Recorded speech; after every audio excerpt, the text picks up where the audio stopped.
Pessoal, muito boa tarde. Estamos iniciando mais um programa iluminando o seu dia com este que vos fala, R. Kovac. E aproveitando a propaganda da viagem no tempo, nós hoje vamos viajar um pouco no tempo, para os templos, né? Que é uma banda, né? Eu tenho aqui o Wagner Fábio Monteiro, que é líder espiritual do templo umbandista caboclo Pedra Preta e Ogum Sete Espadas. Isso aqui é um trava-língua. É um trava-língua. Wagner, eu quero agradecer mais uma vez a sua presença, né? Segunda vez que o Wagner vem aqui com a gente. E vamos ao nosso bate-papo. Fique à vontade. Boa tarde, Kovac. Boa tarde, Adonias. Boa tarde, pessoal da Web Rádio, pessoal que está nos assistindo. Para mim é sempre um prazer voltar aqui, falar sobre espiritualidade, sobre Umbanda, né? Que é um assunto que interessa muita gente, né? E eu estou aqui à disposição aí para a gente conversar e trocar informações e ideias. Quero agradecer também ao Adonis, que está aqui na nossa parte técnica. E hoje temos convidados, né? O Jeff, a Márcia, a Patrícia. Se eles quiserem falar alguma coisa, fica à vontade. Tá? Se eles quiserem fazer pergunta para o Wagner, aproveita, né? Hoje é o dia. Hoje é o né? dia. Então, Wagner, o nosso tema, né, falar sobre o líder, né? Sobre as experiências do responsável. Você contou na última vez como você aderiu à Umbanda. Então, se você puder fazer um resumo dessa entrada, né? Como que a tua história fez você aderir à Umbanda e se tornar um líder espiritual, não apenas ficar ali, né, trabalhando, né, entre os demais. A minha história do início na Umbanda, ela é a história de quase todos, né, que estão dentro da religião. A gente costuma dizer que na Umbanda você chega por amor ou chega pela dor. Eu cheguei pela dor, né? Há em torno de 20 anos atrás, né, passando por dificuldades da vida, né, garoto jovem, né, e dificuldades normais que a vida me impôs, e aí fui me apresentado à Umbanda num terreiro lá em São Paulo, lá no Ipiranga. Até então descrente de tudo, eu não acreditava, né, nesse mundo espiritualista, não me via, né? Mas uma amiga minha muito próxima me convidou, vamos lá para você conhecer, para você conversar, né? Eu fui, e desde a primeira gira eu me encantei com aquilo que eu vi e presenciei dentro daquele terreiro, né? Tanto a parte da musicalidade, né? A parte da conversa com os guias, que era muito esclarecedor. E aí eu comecei a frequentar, comecei a ouvir, comecei a entender e praticar aquilo que eu ouvia. E minha vida começou a mudar, né? E para melhor, né? E aí eu comecei a me ficar mais fiel, né? Comecei a acreditar mais e seguir adiante com aquilo que dentro de mim falava, esse é o caminho. E aí, durante um tempo, como uma assistência, né, você ia se fazer consultas, fui convidado a participar da corrente. E aí comecei o meu desenvolvimento mediúnico e fiquei 10 anos naquela casa, né, onde me ensinou bastante coisa, onde eu tive meus primeiros contatos com a espiritualidade, onde tive minhas primeiras experiências espirituais, né. Então, o meu início foi dessa maneira. Daí, para se tornar líder espiritual, ou um nome vulgar, né? Pai de santo, um sacerdote, um dirigente, né? Dentro da Umbanda tem. Você pode se chamar de pai de santo, sacerdote ou dirigente. Essas três denominações estão corretas, né? E, então, tanto faz pai de santo, sacerdote e dirigente, né? Mas é aquele que dirige uma comunidade, dirige uns trabalhos, né? Então essas três denominações estão corretas para dentro da Umbanda. Chegou um certo momento da minha caminhada que comecei a pensar diferente, né? Começou a me tirar do conforto. E aí começou a vir na minha cabeça, né, algumas informações, né? E essas informações mais me confundiam na época com o que explicava. Né? Eram situações que eu não conseguia entender por que estava acontecendo aquilo, porque aquela bagunça na minha cabeça, porque algumas coisas já começavam a me irritar dentro do terreiro, né? Começava a me incomodar. E aí, num certo momento, né, em casa, junto com a minha esposa, né, eu tive a presença do meu Ogum, chamado Ogum Sete Espadas, que é uma entidade espiritual, que veio me explicando por que aquilo tinha acontecido. Porque eu tinha uma missão. E essa missão era fazer uma nova comunidade, criar uma nova comunidade, de acordo com os ensinamentos, de acordo com aquilo que eu trago como essência. E aí a gente fica naquela pergunta, como? Mas como é que eu vou fazer isso? Eu não tenho preparo nenhum, não sei e tal. Né? E ele sempre falou assim, segue adiante que tudo vai ser mostrado. E para ser líder espiritual e dirigente não é fácil. Né? A gente se esbarra nessa primeira pergunta, como? Né? Mas aquele que tem a missão, as coisas vão caminhando naquele sentido das coisas acontecerem. Então, para mim, foi tudo de maneira cronometrada, né? Então, tudo foi acontecendo para que isso acontecesse. Então, aí eu não tive dúvida nenhuma que realmente essa é a missão, né, de ser líder espiritual. Ela tinha que acontecer e eu aceitei e desejei. Né? A gente vê muitas pessoas que têm essa missão, mas não tem um desejo. Então, a gente vê o fator desejo, né, muito forte dentro do ser ou não ser líder espiritual. Às vezes você não tem a missão, mas você tem um desejo. Né? E esse desejo ele pode, né, acontecer. Essa confusão que você falou, ou transição. Transição. Acho que a palavra mais certa é isso, transição. Realmente você parte de um ponto, né, para uma outra coisa diferente, então a cabeça dá aquela virada. Você sai de uma realidade para entrar numa outra realidade consciencial, né? E isso confunde no primeiro momento, né? E você fica sem parâmetro, você fica sem saber, será que sou eu? Será que é a minha vontade que está acima de tudo? Né? Então eu me pegava muito sobre isso aí. É como os médios iniciantes hoje, né? Que sempre tem essa questão, sou eu ou sou o guia? É o problema da conscientização. Exatamente. Né? E aí eles mostram pra gente que não é a gente também, né? Mas é assim aquilo que tem que ser feito, que foi escolhido para ser feito. Bom, então eu quero saber o seguinte, quais são as responsabilidades de um líder espiritual na Umbanda? Na Umbanda, as responsabilidades. Como a gente acabei de falar para você, né? O dirigente espiritual, ou o pai de santo, ou o sacerdote, ele tem como a principal fator levar as pessoas, conduzir as pessoas no caminho espiritual. Na Umbanda nós temos 4 pilares, né? Que é a evolução, a fé, a caridade e o amor. Então, dentro desses 4 pilares, a gente vai conduzindo cada filho, né, nesse sentido, da evolução, da fé, da caridade e do amor. E aí a gente vai, cada ser é um ser único, cada ser tem estágios de evoluções diferentes, né?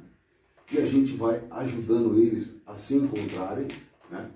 Dando condições, né? A gente tem que dar condições para que eles se encontrem dentro de um espaço, né? No caso a gente chama terreiro, né? O templo, enfim, cada um dá a sua denominação, num espaço agradável, que seja compatível para que ele exerça a sua fé, né, exerça a sua espiritualidade e que desenvolva da melhor maneira possível. Essa é a principal. Claro que tem as secundárias, que é tempo, é firmeza. Você tem que preparar o ambiente para que as coisas aconteçam de maneira segura, sadia, né, para que todos entrem bem e saiam bem. Né? Esse é o principal. Né? Acho que isso é o principal fator e responsabilidade do dirigente espiritual. E qual é o papel da Umbanda na vida das pessoas em si? Eu acho que o papel da Umbanda na vida das pessoas é trazer conhecimento, né? Trazer para as pessoas, né, questões espirituais para ser praticadas no dia a dia. A Umbanda é uma religião, mas é uma filosofia também, né? Se você traz os ensinamentos adquiridos dentro do terreiro e aplica no seu dia a dia, né, a sua vida tende a se melhorar, você tende a ser uma pessoa melhor para você e para o seu próximo, né? Agora, cabe muito, né, cada filho ou cada umbandista entender isso, né, e trazer essa filosofia, né, os ensinamentos que os guias passam, né, os ensinamentos de vida, né, que os guias passam nos trabalhos, orientando, direcionando, né, e vai fazendo você aplicar no seu dia a dia e as coisas tendem a melhorar, assim como eu fiz há 20 anos atrás, né? Então, acho que o ponto principal é você ouvir, acreditar naquilo que você está ouvindo, né? Aí entra a fé, um dos pilares, né? E praticar. Eu acho que se você praticar aquilo que as entidades passam, né, você se torna uma pessoa melhor para você, para o próximo e para o mundo. E quanto mais pessoas, né, levarem esse conhecimento, essa sabedoria, essa paz que a Umbanda ela nos proporciona, esse entendimento sobre tudo, né, eu acho que a gente deixa um mundo melhor para todo mundo. É porque a primeira vez que eu ouvi falar da Umbanda, né, faz muitos anos, faz muitos séculos, né, pelo menos mais de meio século, eu tinha uma ideia diferente, até há pouco tempo. Para mim a Umbanda era aquele trabalho, né, que vocês fazem e tal, e não passava daquilo ali. Conversando com a mãe de uma jovem, que é escritora também, ela começou a contar a história, né, sobre a criação do mundo segundo a Umbanda, Olorum, todas essas coisas. Eu falei, eu não sabia que existia isso, né? Então eu comecei, quando você veio aqui, depois veio o Jetson, depois veio o outro rapaz também, vocês falando sobre tudo isso, sobre o conhecimento. Então, a gente vê que a Umbanda não é só aquele local onde as pessoas fazem o trabalho, né? É um conhecimento muito profundo de cada uma daquelas pessoas que frequentam o centro, e vocês, como dirigente, né, tem que organizar tudo, ensinar o... Aí entra a figura do pai de santo, né? O pai de santo. Exatamente, entra a figura do pai de santo. É aquele que abre os braços, acolhe, dá carinho quando precisa dar carinho, orienta da melhor maneira possível, aquele que realmente, né, tem essa figura paterna, ou no caso da mãe de santo, materna, né? Mas é assim, a Umbanda, existe várias vertentes dentro da Umbanda, né? Existe essa Umbanda voltada mais para o Candomblé, onde você vai ter mais essas histórias de orixá, né? Você vai ter a Umbanda tradicional, que é aquela Umbanda de Zélio, né, que desde 1908, e tem cada dirigente traz a sua essência religiosa, né? Por isso que ela é muito rica em conceitos, né? É muito rico na sua liturgia, porque é uma religião que ela trabalha todos os âmbitos, né, de todas as religiões,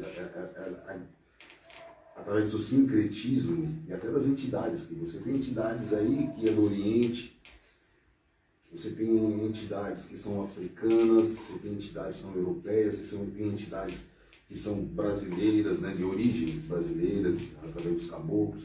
Então é uma gama de cultura, é uma mistura muito grande e está tudo bem, está tudo certo, né?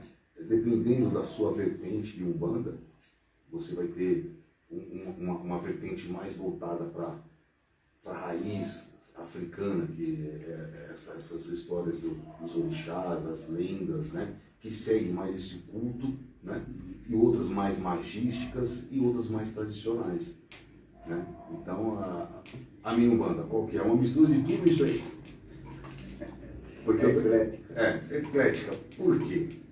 Porque eu sempre gostei de pesquisar, eu sempre, quando eu estava nesse período de confusão mental, né, eu sempre fui visitar casas, fui visitar outras realidades, né?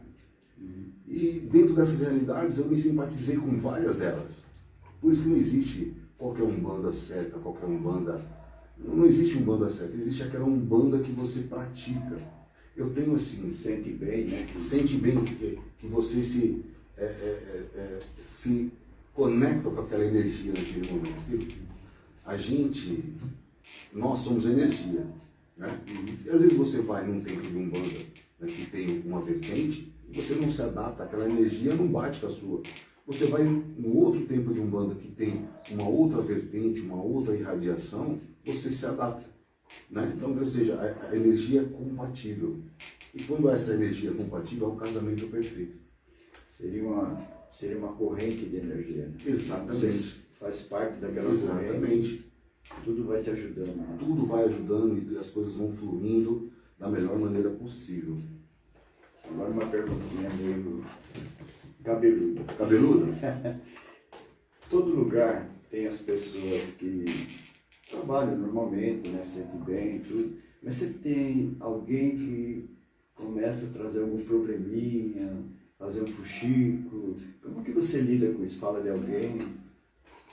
Então, esse é um dos grandes problemas da Umbanda. O problema da Umbanda não é a espiritualidade, sim as pessoas. Né? Uhum. Como é que eu trato isso? A gente sempre conversa, né? A gente tem que eu gosto de deixar o médium ciente da sua condição. O porquê está lá. Por que você sai da sua casa e vem para o terreiro? Qual que é a sua verdade? Né?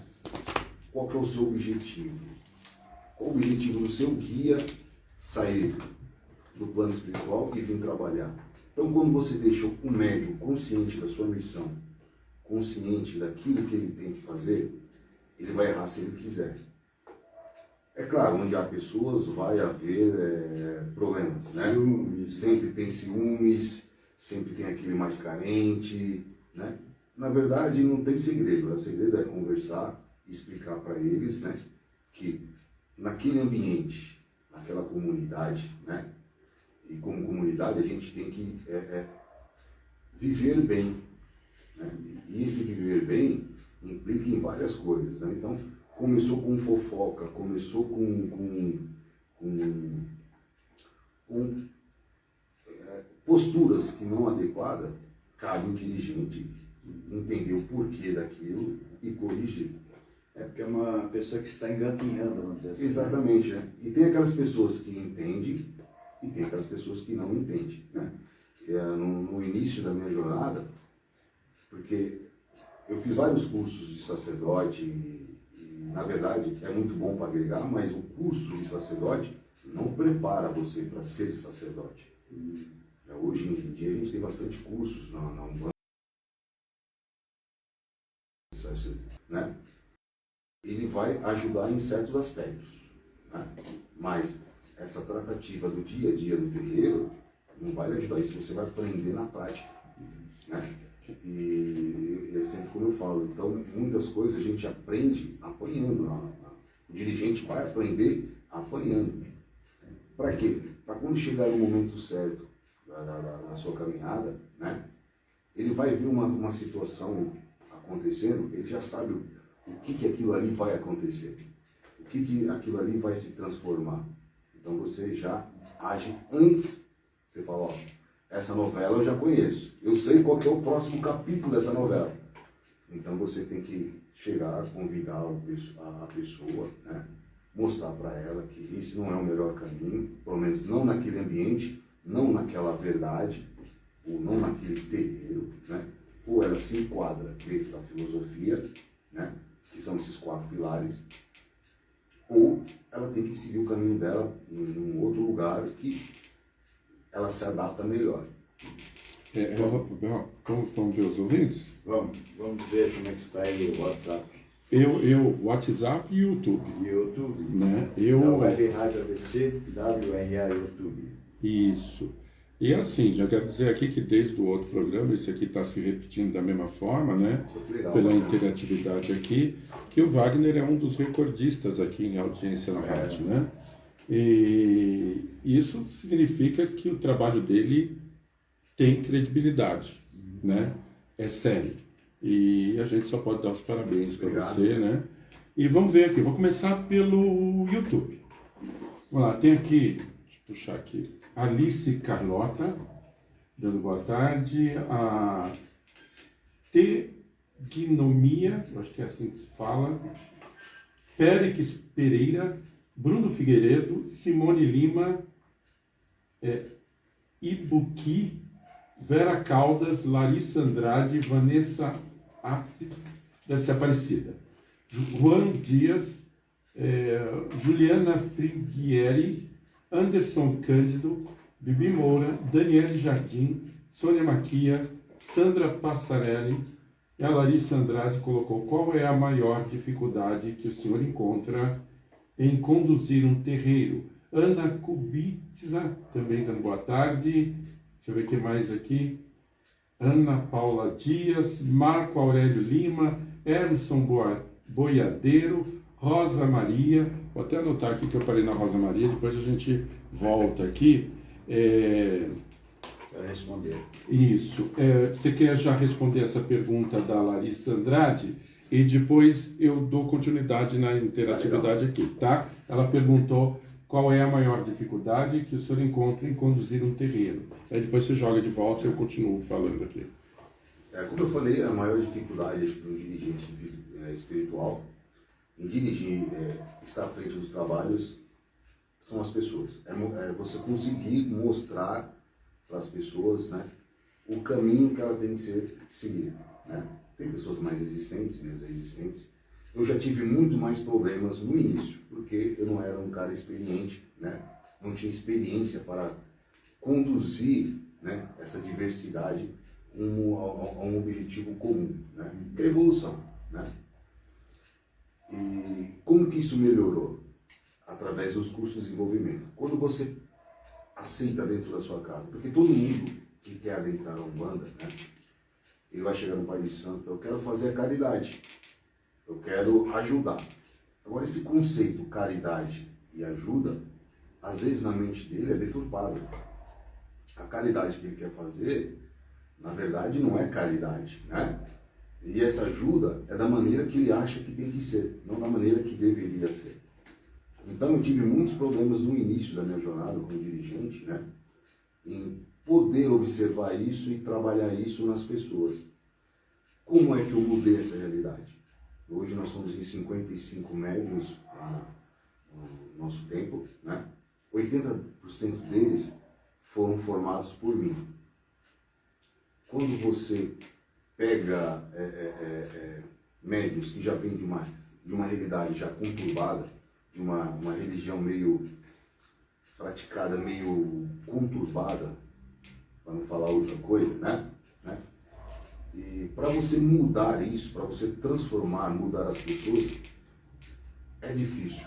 As pessoas geralmente vêm cheias de teorias. Vem cheio de teorias, cheio de verdades, né? E às vezes a verdade é a verdade naquela realidade, não a verdade na minha realidade, né? E para você mudar isso é difícil, né? Então, hoje, 80% das pessoas lá foram pessoas que adentraram no curso de desenvolvimento, no qual eu pude moldá-las, não robotizá-las, mas moldá-las, colocando a minha verdade, aquilo que eu enxergo como caminho na espiritualidade, evolução, aquilo que eu enxergo como Umbanda, aquilo que eu aprendi com os orixás, aquilo que eu aprendi com os meus mestres, né? E isso vem ajudando bastante, porque você molda as pessoas, né? Você coloca a sua verdade, elas adentram um terreiro já sabendo, né, o seu objetivo, o porquê que elas estão lá, tendo a consciência do que é ser médium, qual o papel dela na vida das pessoas, né? E aí você não tem tantos problemas. Então os maiores problemas que eu tive são pessoas que vieram de outras realidades, né, que naquele papel. Porque todo mundo que vai no terreiro, todo mundo é bonzinho. Não, eu quero ajudar, eu quero caridade. Principalmente Eu naquela quero fazer caridade, eu quero ajudar aí, que não sei o quê, né? E aí, na convivência, você já vai percebendo, né, que tem muita coisa ainda a ser trabalhada, né? E tem aquelas que aceitam, tem aquelas que não aceitam, né? Tem mais resistência. Tem mais resistência. Aquelas que têm resistência, aí não tem como, aí tem que procurar o seu caminho, a sua verdade, né? E existe Umbanda para todo mundo, né? Mas a Umbanda que eu acredito, a Umbanda que eu prego, é a Umbanda religião de fato, aquela que promove a evolução, o conhecimento, né? Em todos os sentidos da vida. Continuar agora pelo WhatsApp aqui. Nós temos a Marlene Alice, deixa eu ver o que mais aqui, a Sônia Maqui, a Bibi Moura, eu já falei lá do outro lado. Eu tinha feito uma provocação aqui no WhatsApp, perguntando para as pessoas, na sua opinião, religião é necessária para a formação do caráter, para ver quais as respostas. A Bibi Moura colocou, boa tarde a todos, ouvintes da Web Rádio BC. Não, religião não define caráter de ninguém. A Toninha dando boa tarde também. Deixa eu ver o que tem mais aqui. Também tem alguns que eu já tinha falado lá do outro lado. A Maria Ordália, a Elizabeth, a Cléia da Ótica Perfeito Olhar colocando aqui também. Deixa eu ver o que mais aqui. Eu tinha falado na Rosa Maria. Tem a Simone Guarnieri, Ângela Bueno, Cauã Monteiro, Ricardo Massato Tsumi, dando aqui, boa tarde, meu irmão, sua bênção. Juan Dias, pai, sua bênção, qual a função do consulente em uma comunidade de terreiro? Segura aí. Périx Pereira, como funciona o curso de desenvolvimento e posso fazer o curso mesmo sendo de outro terreiro? Marina Miglio Yoga, boa tarde, dando boa tarde aqui. A Cléia já tinha mencionado ali. Anderson Cândido, sobre a hierarquia, como funciona com os membros do terreiro? Vera Caldas, médio empata, tem dificuldade em incorporação na Umbanda? Então, tem várias perguntas aqui. Que eu volto e vejo? Pede para ele se inscrever no canal, já que o pessoal está assistindo. Sim, aproveitando, vocês que estão assistindo, se inscrevam em nosso canal aí no YouTube para receber toda a programação e acompanhar tudo que acontece na Web Rádio ABC. @Web Rádio ABC WRA. Mas quem já está acompanhando é só se inscrever, apertar aí o sininho aí e colocar inscrito. Então teve várias perguntas aqui, né? Como é que a gente faz aqui? A gente volta aqui, eu pego a primeira. Você vai fazer a primeira, mas eu gostei dessa provocação que você fez aí, sobre essa religião era molda do caráter, é isso, né? Quer falar sobre isso? Eu vou dar um pequeno, né? Tá. Existe um ponto, né? Um ponto a gente faz uma música, né? Dentro da Umbanda muito antiga. A cobra, quando é venenosa, ela leva o seu veneno para todo lugar, né? Então, o caráter da pessoa é aquilo. A religião, ela ajuda, mas ela não muda a essência, a não ser que ela queira de fato, né? Que ela tenha consciência daquilo que ela faz é ruim, mas geralmente essas pessoas não têm. Então, ela se adapta a um local, né? Até um determinado momento ou aquilo que ela acha que é conveniente para ela. Aí ela começa a colocar o seu veneno, colocar aquilo que é dela para fora.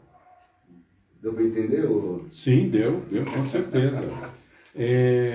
Aqui, olha, tem uma coisa que eu achei curiosa, que antes de eu pôr nas perguntas lá, a Toninha também acha que religião não forma o caráter, a Cléia da Ótica Perfeito Olhar também acredito que não, pois o caráter a pessoa já nasce em sintonia com o programa, mas acredito também que a religião ajuda muito.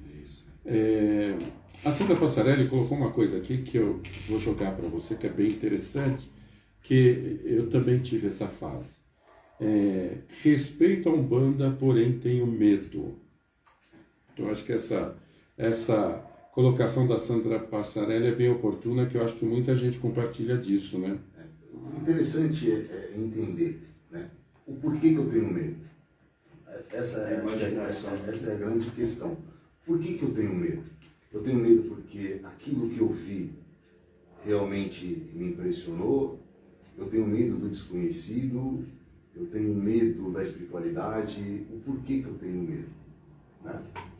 Apesar de nunca ter acreditado, né, na Umbanda, né, nas incorporações, né, nunca tive medo, sempre fui curioso, sempre fui aquele cara curioso, né? Mas nunca me lembro de ter sentido medo, até porque o que eu via ali não me causava medo nenhum, né? O que eu via, eu ia para um terreiro onde tinha os pontos, que era fantástico, que é fantástico, né? Tinha as incorporações com guias, com as linhas de trabalho, onde eu entrava, conversava, colocava a minha vida, né, as minhas questões íntimas, aquilo que me afetava, aquilo que me paralisava. Eu recebia orientações, né, de como proceder diante daquela situação, de como me comportar na vida, né? Então, essa minha aproximação não me causou medo. Agora, se eu adentrasse numa religião, fosse num terreiro que realmente deturpa, porque, desculpa, tem muito terreiro com o nome de Umbanda, mas que não se pratica Umbanda. Eu acho que também a turma lembra muito daqueles que fazem mata-frango, corta o pescoço do bicho. Essa parte ela é muito voltada ao candomblé e a quimbanda, né? Que são as matanças, enfim. Mas tudo isso é feito de uma maneira ritualizada, né? Porque quem nunca comeu um churrasco aqui? Né?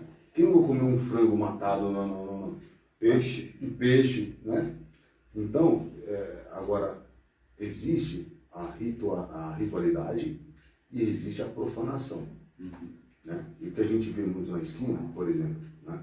Você vê lá um frango todo cortado a cabeça, é uma imagem feia, né? Lá nas esquinas com sangue. Então, quem não tem conhecimento daquilo, né? Não é minha realidade, tá? A Umbanda, ela não trabalha com sacrifício animal. A Umbanda tradicional, a Umbanda não trabalha, mas existem vertentes que trabalham com, né, a emulação de animais, né, o qual eu respeito, desde que seja ritualizada e para um bom objetivo, né? Então, a falta de conhecimento, às vezes, de entender, separar o joio do trigo, causa medo nas pessoas, né? O próprio fator Exu causa pavor às pessoas, né? Para mim, o Exu antigamente era o diabo. Pois não é, tem nada a ver. né? E você colocou um ponto interessante. Muitas vezes, eu confesso que eu também, além dessa questão de haver certas pessoas usando a Umbanda de uma outra forma, existe aquela mistura, aquela confusão entre Umbanda, Candomblé, o que uma pratica que a outra pratica. As pessoas que não seguem, não frequentam, não conseguem separar uma da outra. A Umbanda, na sua filosofia pura e simples, é a incorporação de espíritos para a prática da caridade. Ponto. Né? E como eu falei, existem vertentes, existem dirigentes que saíram do Candomblé e migraram para a Umbanda. Existem mestres da Jurema que saíram da Jurema ou incluíram nos seus cultos as linhas de Umbanda, entendeu? Então, hoje, misturou muito. E a espiritualidade não está nem aí. O que eu vejo, não está nem aí. Não importa como você vai fazer. Eles querem trabalhar, eles querem fazer um mundo melhor. Eles querem ter um espaço onde que eles consigam ir, né, e consiga passar a mensagem. Então, não importa o local, não importa a forma que você vai fazer isso, se é voltado mais para o Candomblé, mais para Jurema, mais para tradicional, mais para Umbanda de Caboclo, entendeu? Pouco importa para eles a forma, o que importa para eles é a essência do que vai ser praticado ali dentro. Eu acho que respondi a pergunta. Respondeu sim. O Périx, então agora aquelas perguntas Tá aqui. bom. O Périx Pereira perguntou como funciona o curso de Peraí, pulou aqui. Como funciona o curso de cadê, gente? Desenvolvimento. Isso, cadê? Sumiu aqui. Voltar aqui, vamos lá. Espere. Aqui. Como funciona o curso de desenvolvimento e posso fazer o curso mesmo sendo de outro terreiro? Essa é a pergunta dele. Poder pode, né? Só que você tem que deixar o seu dirigente ou o seu pai de santo ciente daquilo que você, né? Do seu propósito, né? E o porquê que você está fazendo desenvolvimento em outra casa, às vezes a casa não tem condição de fazer desenvolvimento, enfim. Você pode, desde que seu dirigente saiba o que você está fazendo, né? Qual que é a outra pergunta? Depois do dele? Não, aquele... Dele mesmo? Como que é, né? Isso, como funciona, como funciona o curso de desenvolvimento e se eu posso fazer o curso mesmo sendo de outro terreiro. Sim, pode, desde que seu dirigente saiba. Agora, como que funciona? Cada casa tem uma maneira de fazer esse desenvolvimento. Eu fiz esse desenvolvimento durante 7 anos. Nesses 7 anos de desenvolvimento, aqui saíram 80% hoje, né, dos médios atuantes do nosso terreiro, né? Como é que é realizado? A gente começava em março, terminava em novembro, né, Jeff? Era um tempo bem grande, né? Onde você falava, e se dividia assim, 1 hora de teoria e 1 hora de desenvolvimento. Nessa primeira, a gente falava muito sobre história de Umbanda, doutrinas, tudo aquilo que envolve a Umbanda em si, né?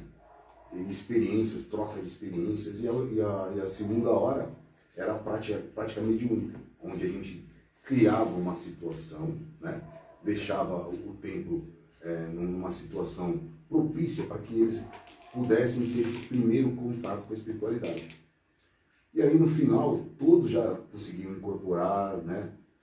Acho que nesses 7 anos nunca ninguém passou lá e não conseguia incorporar. Pelo menos irradiação, sabe? Esses primeiros sintomas tiveram. Cada um tem um processo, né? Cada um tem aquele que chega lá, nunca incorporou. E na primeira aula já incorpora, e tem aqueles que demandam um pouquinho mais de tempo, né? Porque entra muita confiança do médium também. A confiança, o acreditar, né? A fé, né?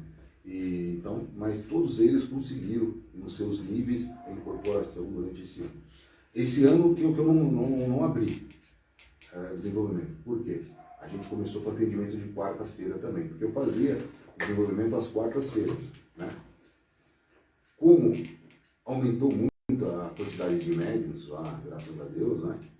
E eu falo que não é quantidade e sim a qualidade. Não adianta você ter quantidade, né? E não ter qualidade. Eu acho que eu prezo muito a qualidade dos médiuns, né? Então não adianta você ter 100, 200 filhos aí e você não ter uma condição boa, né? Condição, digo, deles também, né? Porque a gente tem que entender que o médium é aquele que está na figura para o consulente, aquele que vai dar orientações, aquele que vai ajudá-lo nas suas questões. E se você não tiver médios preparados, em vez de ajudar, você pode destruir a vida de uma pessoa. Então essa parte consciencial, né, é passada também no desenvolvimento, então dá responsabilidade, né? E esse ano não tivemos porque eu absorvi essas pessoas para quarta-feira, mas ano que vem pode ser que eu abra uma turma aí, entendeu? Talvez não semanalmente, mas quinzenalmente, para continuar. É interessante o rapaz acompanhar, né, o Instagram de vocês, né, para saber qual vai ter o curso. E Roberval, problema seríssimo aqui. Um programa mais interessante que o outro, né? Com isso, o tempo está voando, né? Passando muito. E aí eu vou acelerar aqui, porque eu sei que o Roberval tem mais perguntas para fazer também. Não, mas estamos aqui no... E a pergunta da turma? Porque você pode fazer depois, vir de novo aqui e continuar, né? Porque é muita coisa, muita gente querendo saber muita coisa, muita... E é interessante a gente sanar essas questões, né? Quer ver? Ó, a Cléia colocou uma coisa aqui. Quando criança, ouvia muito a minha mãe falar que quando eu ver uma macumba com frango e farofa, não era para eu nem chegar perto. Aí eu tinha medo. Depois de adulto, eu comecei a ver que cada um tem a sua religião e eu respeito plenamente. Isso que ela está falando, eu também tive essa instrução também. Não chegue perto, não pise em cima, né? E assim, a gente já sabe também hoje que nem é macumba. Macumba é um instrumento, né?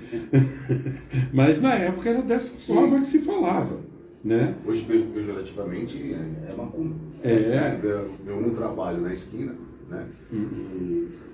E por falta de informação, o que diferencia a magia negra da magia branca? É a intenção. A gente não sabe por que esse frango, né, com farofa está oferendado ali naquele lugar. A gente não sabe. Então, é uma coisa que não é para você, então, assim, não é para você, né? Então, ali pode ser um trabalho para ajudar alguém, uma saúde, ou pode ser uma coisa também para afetar diretamente uma pessoa. Então, a gente não energia. sabe. Exatamente. É uma energia que está ali, né, imantada ali para alguém. Agora, não dá para a gente perceber. Às vezes eu passo sempre aqueles arrepios. Eu sei que uma coisa boa não é, né? Mas assim, a gente tem que sempre respeitar, né? Olhou, não é para você. É claro que ali, naquele local onde passa pessoas, não é o melhor local para colocar. Hoje a gente tem o Santuário Nacional da Umbanda aqui em São Bernardo, no Jardim Silvina, né? E no Montanhão. Então, apropriado, onde você vai fazer com tranquilidade, não precisa se expor, né? E nem ficar expondo, porque no conceito popular aquilo ali é coisa maléfica, né? E às vezes não é, né? E você deixa ali aos olhos de todo mundo ali, não é bacana. Se eu tiver que fazer alguma coisa, né, uma oferenda, né, eu faço lá no santuário, eu faço no meu terreiro, eu faço na minha casa. Interessante que quando surgiu essa ideia de trabalho, era benéfico, né? Porque os escravos colocavam na comida para aqueles que tinham fugido, né? Sim, e nas encruzilhadas. Nas encruzilhadas do cemitério, era onde os escravos fujões se escondiam, né? E essa questão de encruzilhada, essa aqui é recordista, né? É propícia, né? Tem várias cruzilhadas. Tem Umbanda aqui, né? Aqui na rua, aqui embaixo, do muro aqui já dá para ver. A Toninha, aprendi que quando vemos um despacho, temos que pedir licença para passar, isso é verdade? E por que pedir licença? Ela quer saber se é verdade, se for, por quê? Depende de como você se relaciona. Se você é um bandista, sabe que ali tem uma energia, geralmente é feita para Exu ou Pombagira, né, nas encruzilhadas, né? Você sabe que tem um guardião, pede licença, não tem problema nenhum. Se você não pedir licença, nada também vai te acontecer. Desde que você não pragueje, não mexa naquilo que não é seu. Né? Não se envolva, né? Não se envolva. Aquilo não é seu, né? Quando eu estou passando na rua, tem assim, eu só passo, opa, dá licença aí, deixa eu passar, entendeu? Agora, se você quer pedir licença, bater palô, aí é muito individual, aquilo que você se sente bem, desde que você se sinta bem, não tem problema nenhum. Você está contando uma coisa que aconteceu comigo. Normalmente eu espero realmente que aconteça isso na praça. Aí o ônibus passa ali. Um dia eu fui pegar o ônibus vinha vindo, eu corri para pegar o ônibus, e não na praça, mas na esquina da calçada onde você vai em direção ao ponto de ônibus. Sem querer eu pisei em cima. O cheiro de carniça que ficou, e aí pegar o ônibus. É óbvio que eu deixei o ônibus passar. Gente, eu corri para pegar o ônibus, não deu, e aquele cheiro insuportável. Aquilo não é local adequado, é por causa disso, né? Eu estava perto de casa, voltei, então, né, tirei, troquei o sapato, quer dizer, a minha pressa foi para o espaço, né? Já era. Mas eu não vi, porque para mim, não tinha como ver. O mato estava meio alto, né? Questões de chuva e tudo naquela época, e aí você não enxerga. E olhando para trás, olhando se o ônibus ia vindo, pisei. Aí veio aquele cheiro. Falei, meu Deus, aquilo demorou para sair. Né? Aqui, o Anderson Cândido, sobre a hierarquia, como funciona com os membros do terreiro? Hierarquia. A Umbanda, dentro do templo, existe uma hierarquia, onde o dirigente, o pai de santo, a mãe de santo, ele é o líder, é aquele que comanda tudo, né? Hoje, depois vem as porteiras, que são as mães, no nosso caso são as mães, né, que ficam estrategicamente na entrada, naquele portão, né, que na verdade é um portão espiritual, que divide o plano profano para o plano sagrado. Então você tem um espaço do templo, onde ficam os médiuns, e tem um espaço onde ficam os consulentes. E geralmente, no terreiro de Umbanda, existe uma passagem ali, né? Se você for levar para o lado espiritual, tem uma passagem ali espiritual ali, em que divide esses dois mundos, porque são dois mundos diferentes, né? Então, as mães ou porteiras, né, elas ficam estrategicamente naquela posição aonde aquele ser vai sair do plano profano ou não sagrado para entrar no plano sagrado. Então, o primeiro contato que esse ser tem são com as mães que ficam na porteira. E por isso que tem que ser pessoas preparadas, né, energeticamente fortes, para elas poder barrar muita coisa ali para não adentrar dentro do terreno. Só adentra aquilo que é necessário adentrar, senão fica barrado ali. Por isso que, às vezes, energeticamente, elas ficam esgotadas. Porque muitas vezes, muita energia, muita coisa que é barrada ali, fica barrada ali. Às vezes ela não isso satura. É porque se você considerar o público, vamos dizer assim, que está ali, Exatamente. são energias praticamente negativas. Porque Isso. se a pessoa vai procurar Exatamente. por algum motivo, ela não está totalmente positiva. Né? E aí você tem os ogãs, né, são os, né, assim, hierarquicamente, eles não estão acima de ninguém. Aliás, ninguém está acima de ninguém. Eu não estou acima de ninguém. Né? Eu sempre costumo dizer que eu sou um igual a qualquer um deles, com responsabilidade maior, só.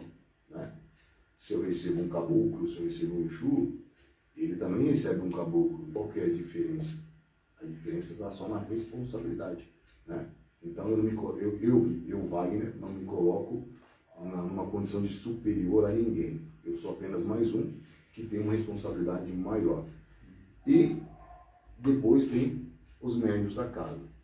E também tem os cambores. Né? Então eu não coloco numa linha vertical. Eu vejo como todo mundo é muito linear.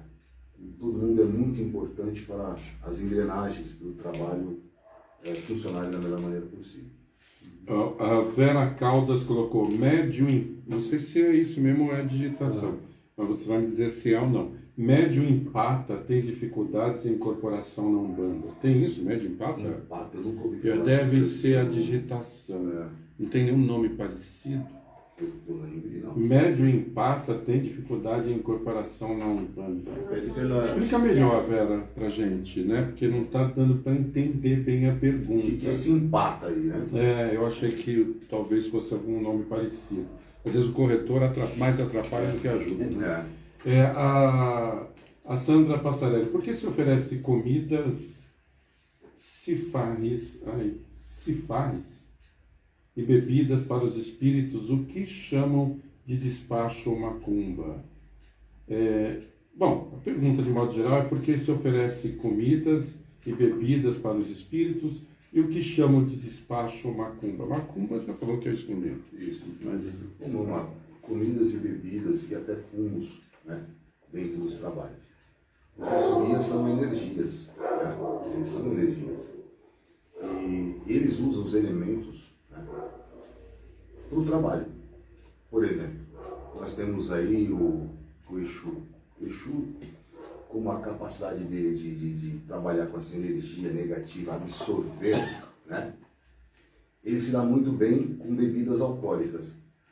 Não que ele vá beber pelo seu bel prazer, mas porque ele necessita, até nós incorporados, às vezes, bebe um pouquinho para que essa energia se dissipa, né? Para que haja o acoplamento também do guia e para uma proteção. Imagina uma pessoa que chega lá totalmente carregada, negativada. Se você não estiver energeticamente bem e bem protegido, essa negatividade passa. É aí que a gente chama de o médium tomou um descarrego, né? Que fica lá, depois o consulente vai embora, ele fica todo, né? Ele cai dali, precisa de um passe, precisa, né? Por quê? Né? Então, é utilizado muito a bebida e o fumo, né? para trabalhos de magia e de energia, né? A defumação. E a gente, comida também. E comida também é uma energia. A gente faz muita comida também para orixá, né? Para você oferendar o orixá. Então, cada orixá, e aí a gente, aquela mistura que eu falei para você que que a gente faz lá. Cada orixá, na sua mitologia, tem as suas comidas, né? Você tem o amalá de Xangô, né? Você tem o arroz para Oxalá, enfim, você tem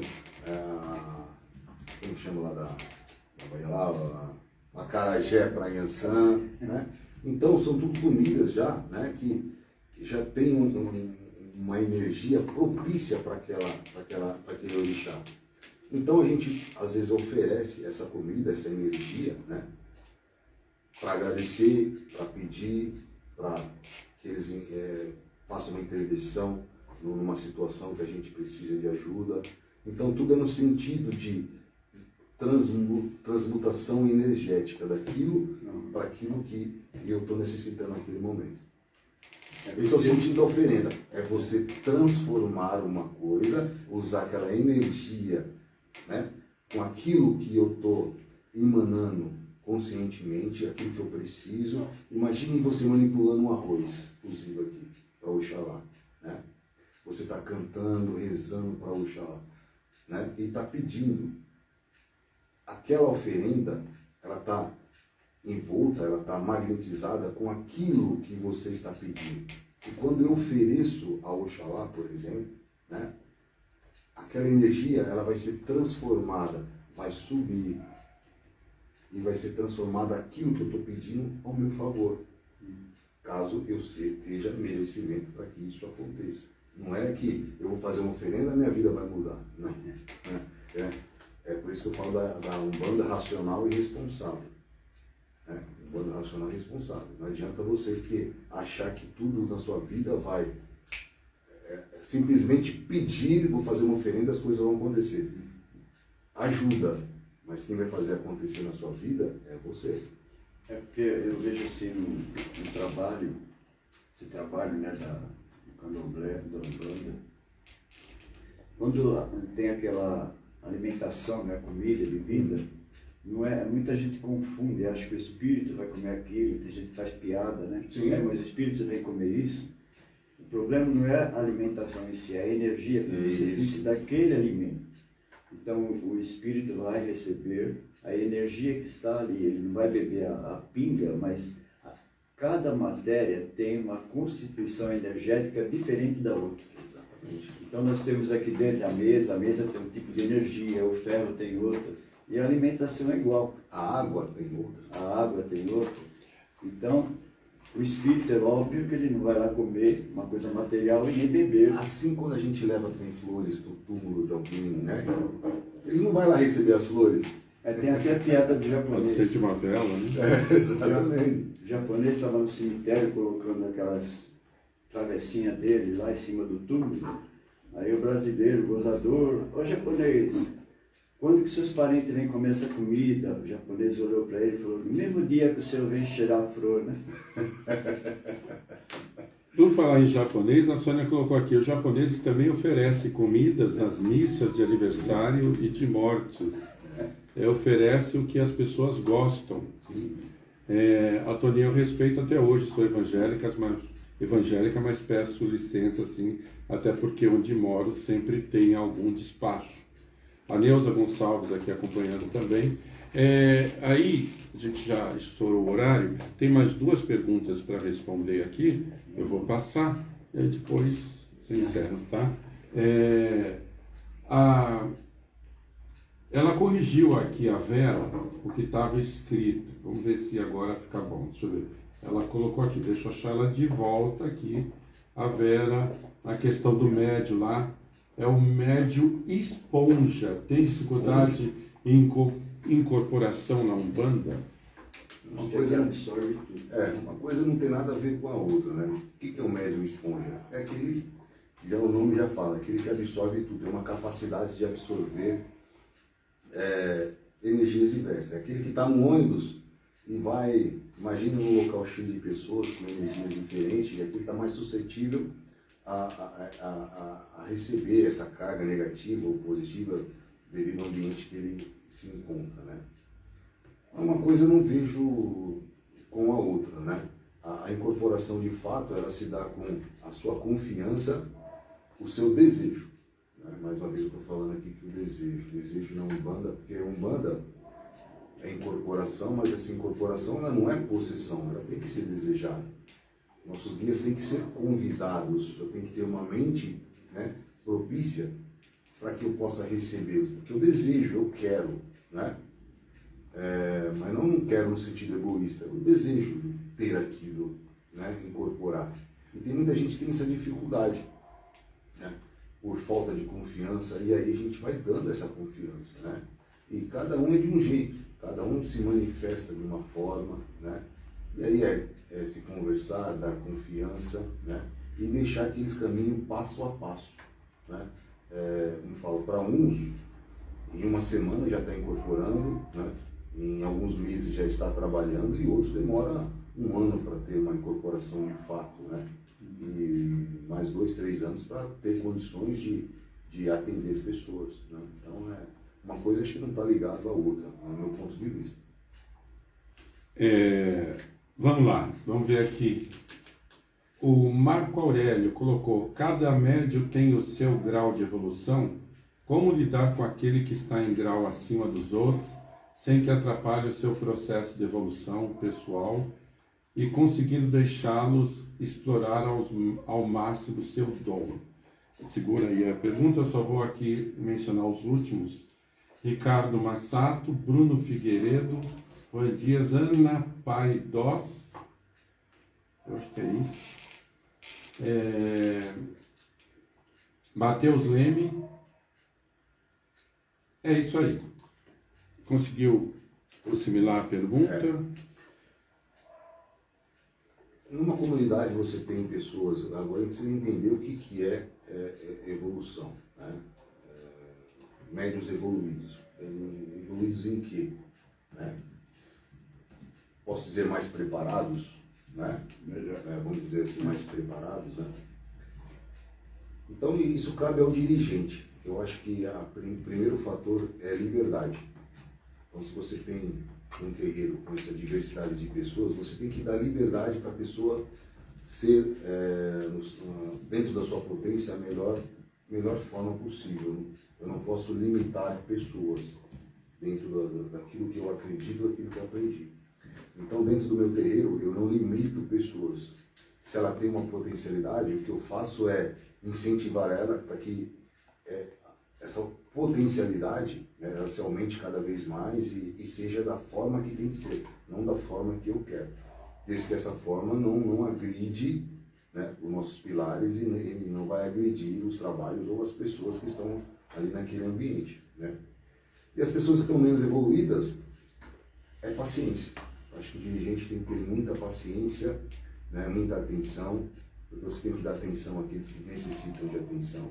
Às vezes a gente é cobrado, mas você não conversa muito aqui e tal, eu falo assim, é como um pai, o pai de muitos filhos. Geralmente o pai de muitos filhos vai dar mais atenção a quem? Aquele que não precisa mais, né?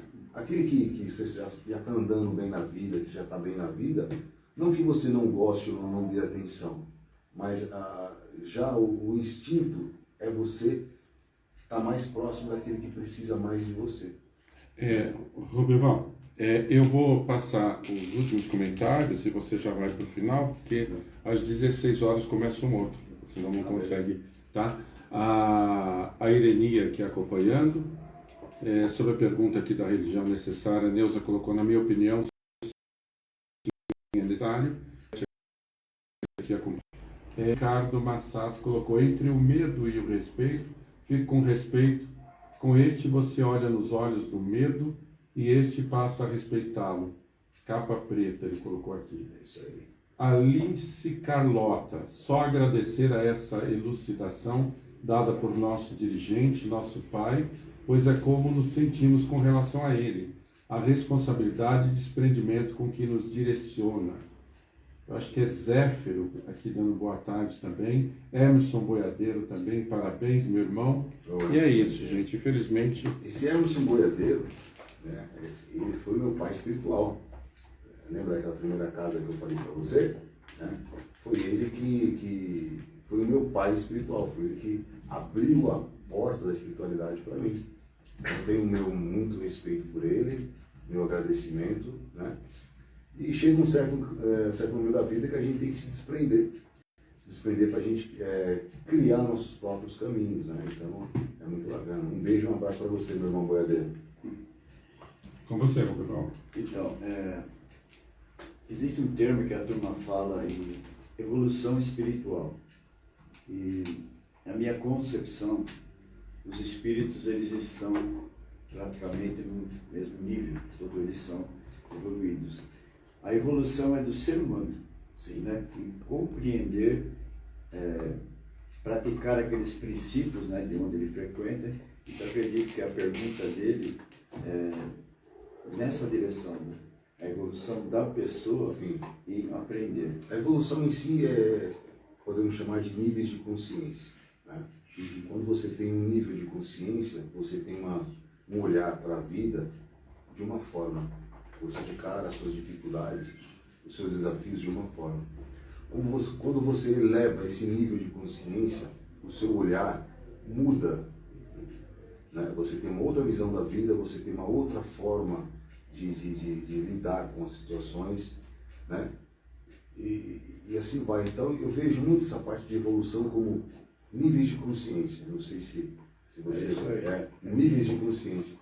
Então, quanto mais elevado o meu nível de consciência, mais eu consigo lidar com as situações e as situações não se lidam comigo. Bom, Wagner, o papo tá bom, mas infelizmente a hora corre. Foi rapidinho, cara.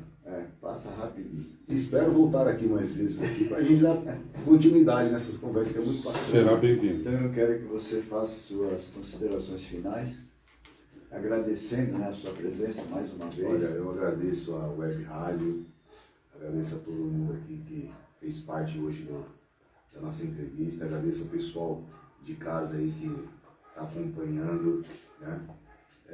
O meu axé, meu saravá, a todos os dirigentes espirituais, que a gente sabe que não é fácil ser dirigente espiritual, é um caminho, é uma missão que é prazerosa, né? Mas ela é cheia de desafios, né? Então a espiritualidade está sempre com a gente aí, nos amparando. Às vezes a gente chora, dirigente espiritual chora às vezes, se revolta também. É normal, é do ser humano, né? Mas ele nunca se esquece da sua missão. Então que diante da dificuldade, né, que qualquer dirigente espiritual ou qualquer umbandista se encontre na sua caminhada ou na sua vida, não desista não, meu irmão. Fé naquele que te guia, fé naquele que te dá luz, né? E dificuldade todo mundo vai ter, e são as dificuldades que a gente cresce.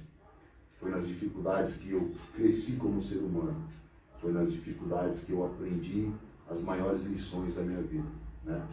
Então, dificuldade é necessário para que a gente saia do comodismo e evolua. Que é aquilo que a gente está falando, níveis de consciência. Tem uma consciência diferente daquilo que a gente tem. Então, muito obrigado a todos, meu axé, meu saravá, uma boa semana para todos vocês aí. Bom, pessoal, eu quero agradecer a todos que nos ouviram pela Web Rádio ABC, que nos assistiram pelo Instagram e YouTube.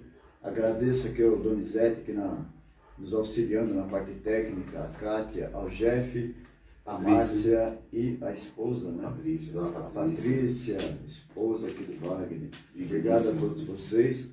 Até a próxima semana, um ótimo fim de semana e até lá.